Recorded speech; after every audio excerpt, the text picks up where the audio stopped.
नमस्कार साथियों, मैं सचिन भार्गव एक बार फिर भार्गव कोचिंग क्लास के इस यूट्यूब चैनल पर आपका बहुत बहुत स्वागत वंदन अभिनंदन करता हूँ, है ना। तो जो अपन रसायन विज्ञान की श्रृंखला चला रहे हैं उसमें आज अपन देखने वाले हैं कि अणुसंख्य गुणधर्म में जो पहला पॉइंट अपन ने कल लिखा था जिसका नाम था वाष्प दाब में आपेक्षिक अवनमन, तो उसको अपन समझते हैं। और उसी से संबंधित एक वैज्ञानिक आए थे, एक रसायनज्ञ आए थे जिनका नाम था राउल्ट। उन्होंने क्या करा, उन्होंने उनकी मात्राओं के मतलब जो संबंध बताता है विलयन की सांद्रता और वाष्प दाब के मध्य एक नियम दिया था, उसे क्या कहते हैं, राउल्ट का नियम कहते हैं। तो अपन समझते हैं कि ये राउल्ट का नियम क्या है, और उससे पहले अपन समझेंगे कि वाष्प दाब का आपेक्षिक अवनमन क्या होता है। तो यहाँ पे पहला पॉइंट अणुसंख्य गुणधर्म का है ना, जो मैं यहाँ लिखना चाहता हूँ। पहला पॉइंट अपन जो समझ रहे हैं वो है वाष्प दाब का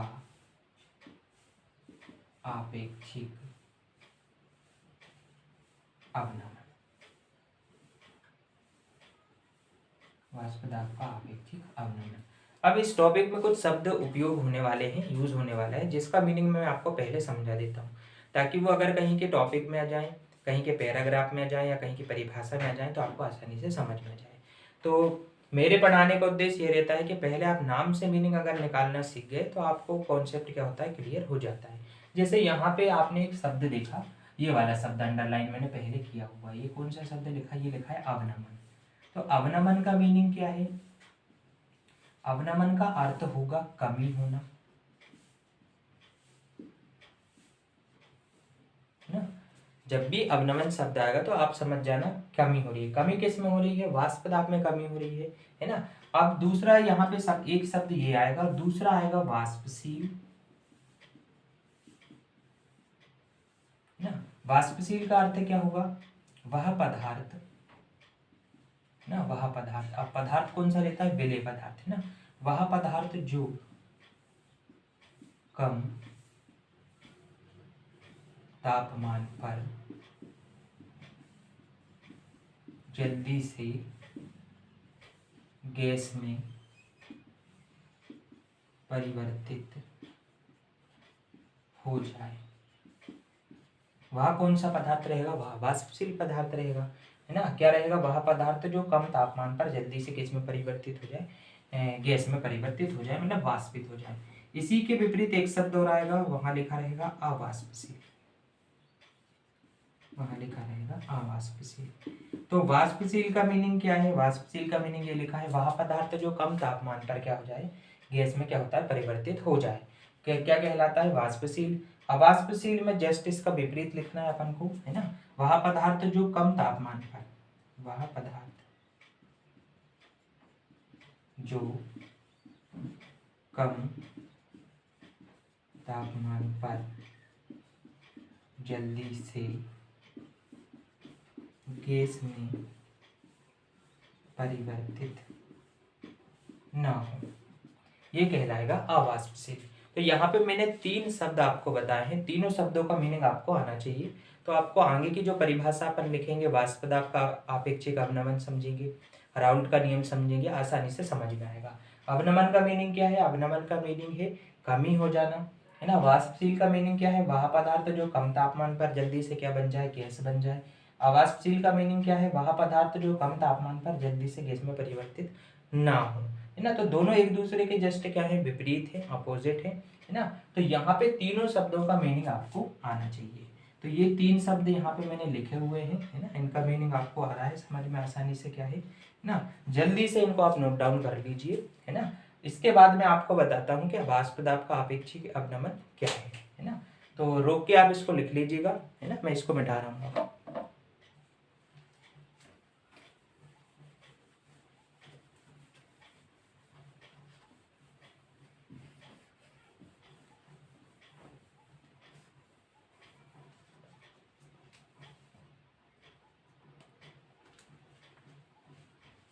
अब देखो, वाष्प दाब का आपेक्षिक अवनमन की परिभाषा क्या है, किसी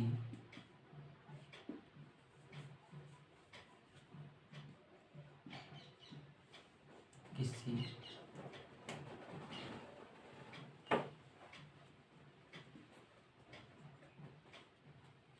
अवाष्पशील विलीय पदार्थ के कारण, किसी अवाष्पशील विलीय पदार्थ के कारण विलयन के वाष्प दाब में जो कमी आती है उसे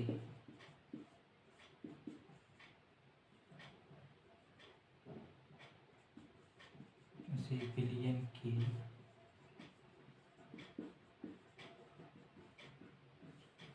वाष्प दाब का आपेक्षिक अवनमन कहते हैं। ठीक है, तो यहाँ पे जो मैंने परिभाषा लिखी है, किसी अवाष्पशील विलेय पदार्थ के कारण। अवाष्पशील का मीनिंग अभी मैंने आपको बताया, कम तापमान पे जो जल्दी से गैस में परिवर्तित नहीं होता। तो किसी अवाष्पशील विलेय पदार्थ के कारण विलयन के वाष्प दाब में जो कमी आती है उसे विलयन के वाष्प दाब का आपेक्षिक अवनमन कहते हैं। मतलब कोई आपके पास क्या है, जैसे यहाँ पर समझने का प्रयास करें ना, तो ये कोई बीकर है आपके पास ना, और इसमें क्या है, आपने उसमें लिया है विलायक। क्या लिया है आपने? विलायक लिया है ना। विलायक मतलब आप समझ सकते हो इसमें क्या है, पानी है, द्रव है ना। और यहाँ से आपने क्या मिलाया, यहाँ से कुछ आपने क्या मिलाया, विलेय मिलाया ना। तो यदि आप यहाँ से इसको ताप दोगे ना, यहाँ से आप इसको क्या दोगे, ताप दोगे, तो ताप देने पे आपको पता है, ताप देने पे पानी क्या होता है, बॉइल हो जाएगा, उबलने लगेगा और गैस बन के वहाँ पे क्या होगा, उसके अणु क्या होने लगेंगे, गैस में वाष्पित होने लगेंगे। अब यदि आपने यहाँ से कुछ अवाष्पशील विलेय मिलाया, कौन सा विलेय मिलाया आपने, अवाष्पशील, क्या मिलाया आपने, अवाष्पशील विलेय मिलाया। तो अवाष्पशील विलेय क्या करेगा, ये विलायक के जो पानी के जो अणु क्या है वाष्पित हो रहे थे, गैस में परिवर्तित हो रहे थे, इसको बहुत लेट करेगा, मतलब थोड़ा सा इसमें क्या कर देगा, डिले कर देगा टाइम को। मतलब जो 5 डिग्री सेल्सियस पे क्या हो रहा था, 5 डिग्री सेल्सियस पे क्या हो रहा था, पानी के अणु उबल रहे थे, अब उसमें थोड़ा सा क्या लगेगा, अब उसमें थोड़ा सा टाइम लगेगा। मतलब इसने क्या करा, गैस में यहाँ पे जो अणु परिवर्तित हो रहे थे उसमें क्या कर दिया, समय बढ़ा दिया। तो इसके वाष्प दाब में क्या होगी, इसके वाष्प दाब में कमी होगी। तो इसके किसके कारण हुई, वो हुई अवाष्पशील विलेय के कारण। मतलब कुछ ऐसा विलेय आपने मिलाया जो पानी के अणु को वाष्पित होने में क्या कर रहा है, रोक रहा है। ठीक है, तो ये उदाहरण मैंने आपको बताया, और ये है कि किसकी परिभाषा, वाष्प दाब के अपेक्षिक अवनमन की। किसी अवाष्पशील विलेय पदार्थ के कारण विलयन के वाष्प दाब में जो कमी आती है उसे विलयन के वाष्प दाब का अपेक्षिक अवनमन कहते हैं। ठीक है, अब इसके बाद यहाँ पे एक फ्रेंच रसायनविद आए थे ना,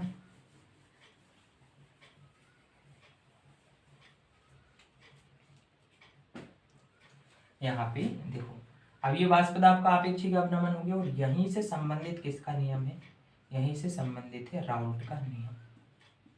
यहीं से संबंधित किसका नियम है, यहीं से संबंधित है राउल्ट का नियम। अब राउल्ट ने नियम किसके मध्य दिया था, तो विलेय अपन मिला रहे हैं, तो विलेय की मैं सांद्रता कह दूं, इसका मतलब होता है उसके अणु परमाणु या आयन की संख्या। तो विलयन की सांद्रता, विलयन सांद्रता ना, विलेय को मिलाया किसमें गया है, विलायक में मिलाया गया, तो विलेय प्लस विलायक क्या बन गया, विलयन। तो विलयन की सांद्रता और वाष्प दाब के मध्य ना, या ऐसा आप समझ लो, वाष्प दाब की मात्राओं के मध्य राउल्ट ने एक नियम दिया जिसे राउल्ट का नियम, जिसे राउल्ट का नियम कहते हैं। किसके मध्य दिया है, यहाँ पे लिखा हुआ है क्लियरली, विलयन की सांद्रता और वाष्प दाब की मात्राओं के मध्य राउल्ट ने क्या दिया है ना, मतलब इनकी दोनों की मात्राओं के संबंध में अध्ययन किया है ना, और एक नियम दिया जिसे क्या कहते हैं, जैसे राउल्ट का नियम कहते हैं। अब मैं नीचे लिखूंगा राउल्ट का नियम है क्या, है ना। तो यहाँ पे मैंने लिखा हुआ है किसके मध्य दिया है संबंध, है ना। और अब मैं लिखने वाला हूँ राउल्ट का नियम क्या है। तो राउल्ट का नियम है ना, यहाँ लिखेंगे अपन, इस नियम अनुसार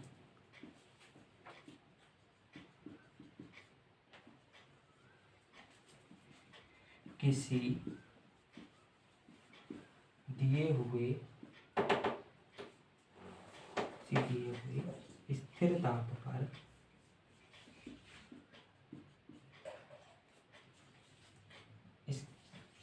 इस नियम अनुसार किसी दिए हुए स्थिर ताप पर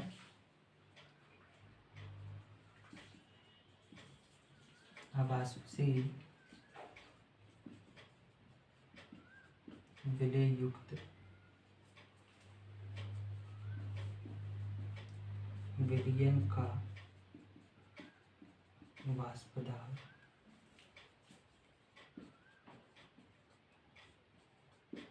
विलयन में उपस्थित उसके मूल अंश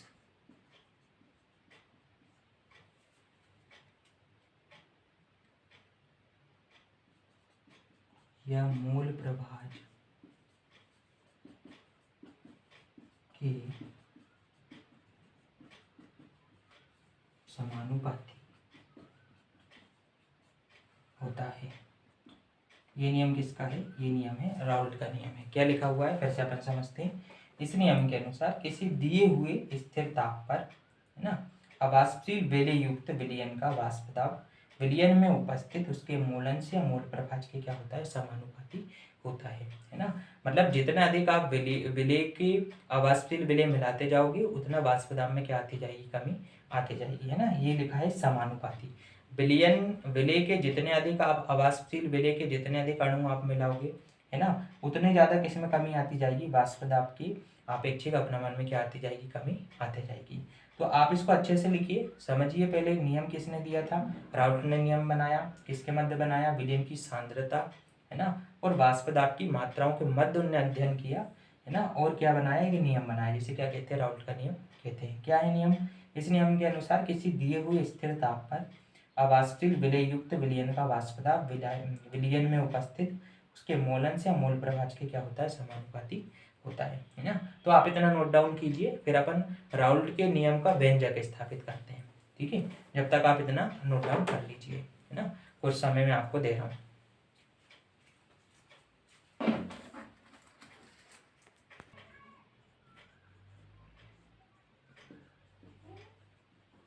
तो अब अपन समझते हैं दोस्तों राउल्ट के नियम का व्यंजक, है ना, जो कि आपकी परीक्षा में पूछा जाता है, ठीक है। अभी अपन ने देख लिया नियम, वाष्प दाब का आपेक्षिक अवनमन क्या था, है ना, राउल्ट का नियम समझ लिया, किसने दिया, राउल्ट ने दिया है, किसके मध्य दिया है, तो विलयन की सांद्रता, है ना, और उनके वाष्प दाब का जो विलयन की सांद्रता और वाष्प दाब का जो आपेक्षिक अवनमन रहता है उसके मध्य उनकी मात्राओं के मध्य उन्होंने संबंध किया था।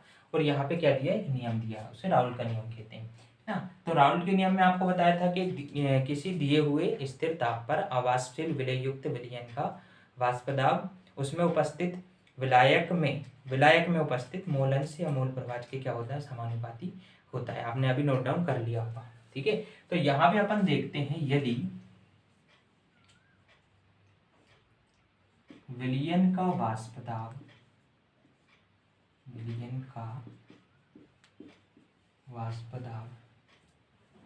P1 है ना, विलयन का वाष्प दाब क्या लिया है, विलयन का वाष्प दाब अपन ने P1 लिया है ना, और विलायक की मोल अंश x1। तो अभी अपन ने नियम में लिखा था समानुपाती होता है, क्या होता है समानुपाती, तो वहां पे अपन ने दाब बताया, वाष्प दाब, है ना, क्योंकि संबंध अध्ययन उन्हीं का किया था, वाष्प दाब। तो मैं यहाँ पे लिख सकता हूँ P1 मेरा वाष्प दाब है, जो समानुपाती किसके है, उसके मूल अंश के या किसके, मूल प्रभाज के, है ना, किसके, ये लिखा है विलायक के मूल अंश क्या है, विलायक का मूल अंश माना अपन ने x1, तो उसी के क्या रहता है, समानुपाती या अनुक्रमानुपाती। ठीक है, तो अब यहाँ से यदि अपन समानुपाती का साइन हटाते हैं, चिन्ह हटाते हैं, तो यहाँ पे P1 लिखा है अपन ने, ये साइन हटता है तो बराबर का साइन आता है पहले, है ना, और यहाँ पे अपन ले लेते हैं P0। ठीक है, और ये हो जाएगा अपना x1। ठीक है, तो यहाँ पे आपको ये समझना है, यदि विलयन का वाष्प दाब P1 है ना, और विलायक का मूलअंश क्या है, x1 है, तो P1 डायरेक्टली प्रोपोर्शनल किसके हो गया, x1 के। अब यहाँ से समानुपाती का अपन ने चिन्ह हटाया, साइन हटाया, तो P1 बराबर मैंने लिखा है P0 और यहाँ लिखा है मैंने x1। अब P0 क्या होता है, तो P0 के लिए मैं यहाँ लिख देता हूँ,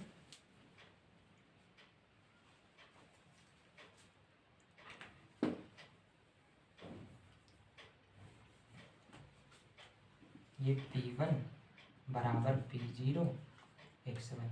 तो यहाँ आप लिख सकते हैं P0 बराबर होता है शुद्ध विलायक का वाष्प दाब, शुद्ध विलायक का वाष्प दाब। अब यहाँ पे अपन को क्या करना है, यदि अपन को x की वैल्यू निकालना है, x1 की वैल्यू, तो x1 की वैल्यू निकालने के लिए ये दिया है किसमें, इनटू में, तो ये आ जाएगा कहाँ, इसके बटे में, डिवाइड में आ जाएगा। तो P1 बटे क्या हो सकता है, P0 बराबर क्या हो सकता है, x1 हो सकता है। ठीक है, तो ये आ गई अपने पास किसकी वैल्यू, x1 की वैल्यू आ गई। P1 डायरेक्टली प्रोपोर्शनल किसके लिखा था, x1 के, तो P1 बराबर साइन हटाया तो क्या आ गया, P0। P0 क्या है, शुद्ध विलायक का क्या है, वाष्प दाब है। तो यहाँ से अपन ने देखा कि x1 के इनटू में, मतलब गुणे में क्या लिखा था, P0, तो P1 के बटे में क्या आ गया, P0 बराबर क्या हो गया, x1। अब यहाँ पे अपन ये देखेंगे कि विलेय क्या है और विलायक क्या है। ठीक है, तो यहाँ पे मैं लिखता हूं, यदि विलेय के N2 मोल, किसके, विलेय के N2 मोल, यदि विलेय के N2 मोल विलायक के N1 मोल में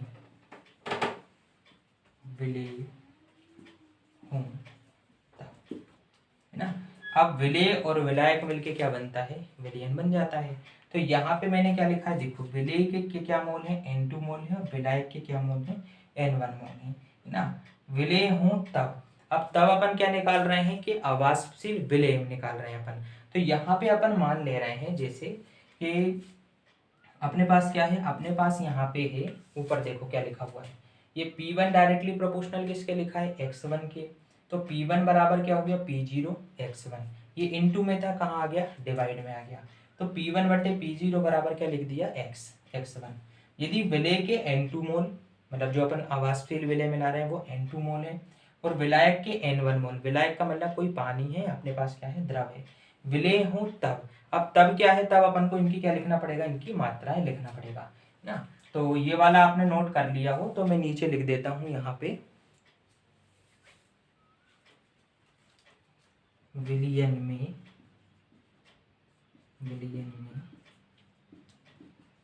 विलायक का मूलअंश, तो ये हो जाएगा x1 बराबर से ना N1 upon N1 plus N2। ठीक है, क्योंकि देखो विलयन में विलायक का मूलअंश, तो विलायक N1 है, तो मैंने यहाँ क्या लिख दिया है, N1 लिख दिया है, और विलयन क्या हो गया, विलयन हो गया N1 प्लस N2, मतलब विलायक प्लस विलेय बराबर क्या बन गया, अपना यहाँ पे विलयन बन गया। अब यहाँ से x1 का जो मान है अपन को कहाँ रख देना है, इस वैल्यू में रख देना है। ठीक है, तो यहाँ तक आई होप आपको समझ में आया होगा। अब मैं थोड़ा सा ऊपर का मिटा के यहाँ पे इसको कर देता हूँ, है ना।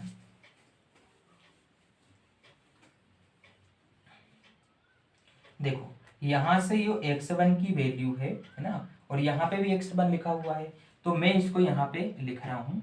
अगर आप इसको मानो तो इसको मान लो समीकरण 1 और इसको मान लो समीकरण 2। तो x1 की वैल्यू में समीकरण 2 से उठा के कहाँ रख रहा हूँ, समीकरण 1 में, तो P1 अपॉन हो जाएगा P0। ठीक है, बराबर x1 की वैल्यू कितनी है, ये देखो x1 की वैल्यू लिखी है N1 अपॉन हो जाएगा n1 प्लस n2। ठीक है, तो यहाँ पे अपने दो पक्ष बन गए, LHS और ये क्या हो गया RHS। ठीक है, ये नोट डाउन आप कर लेना। ठीक है,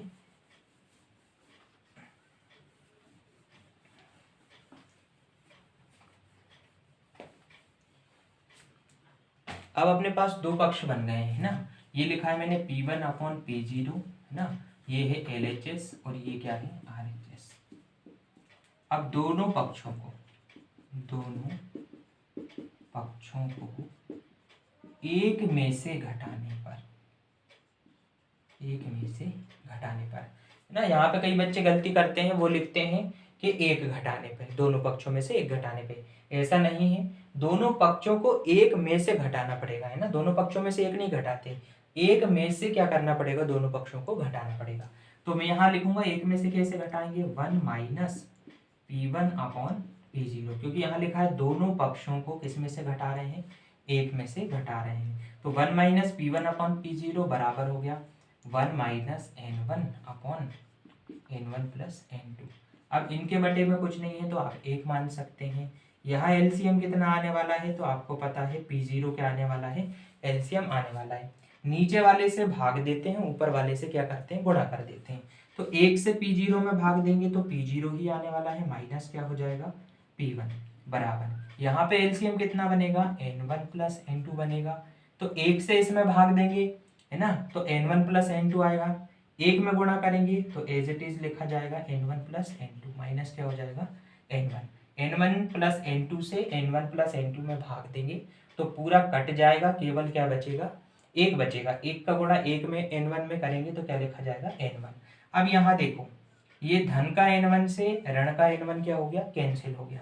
तो यहाँ पे P0 माइनस क्या बचा, P1 अपॉन P0 बराबर, यहाँ पे क्या बचा, यहाँ पे बचा N2 upon N1 plus N2। यही किसके नियम का व्यंजक है, यही राउल्ट के नियम का क्या है, व्यंजक है। नीचे आप लिख सकते हो इति सिद्धम। ठीक है, तो आसानी से इसको आपको समझना है। ठीक है, मैं आपको यहाँ पे बता रहा हूँ कि क्या किया हुआ है। P1 अपॉन P0 बराबर N1 upon N1 plus N2, समीकरण 1-2 से लिखा जाएगा। फिर आपको बहुत ध्यान से ये वाली लाइन लिखना है, दोनों पक्षों को किस में से घटा रहे हैं, एक में से घटा रहे हैं। तो दोनों पक्षों को एक में से घटाया, एलसीएम लिया, नीचे वाले से क्या करते हैं डिवाइड, ऊपर वाले से इनटू, नीचे वाले से भाग देना है, ऊपर वाले से गुणा करना है। तो यहाँ पे अपना N1 और N1 यहाँ प्लस का है, यहाँ माइनस का, दोनों कैंसिल हो गए, केवल N2 बचा। तो P0 minus P1 upon P0 बराबर क्या हो गया, N2 upon N1 plus N2। ठीक है, तो आज अपन ने सीखा वाष्प दाब का अपेक्षिक अवनमन। ठीक है, उसकी परिभाषा, राउल्ट का नियम क्या है, किसके मध्य दिया गया है। ठीक है, और उसका नियम क्या है, कथन क्या है, और राउल्ट के नियम का व्यंजक, जो कि मोस्ट आईएमपी प्रश्न है। तो आज की इस वीडियो में इतना ही। आप इसको प्रॉपर नोट्स बनाए है ना, डेली उसका रिवीजन करें, ताकि आप जितनी हैंड रिटन प्रैक्टिस करोगे उतना आप क्या करोगे, आगे बढ़ जाओगे। तो जब तक के लिए जय श्री कृष्ण, राधे राधे।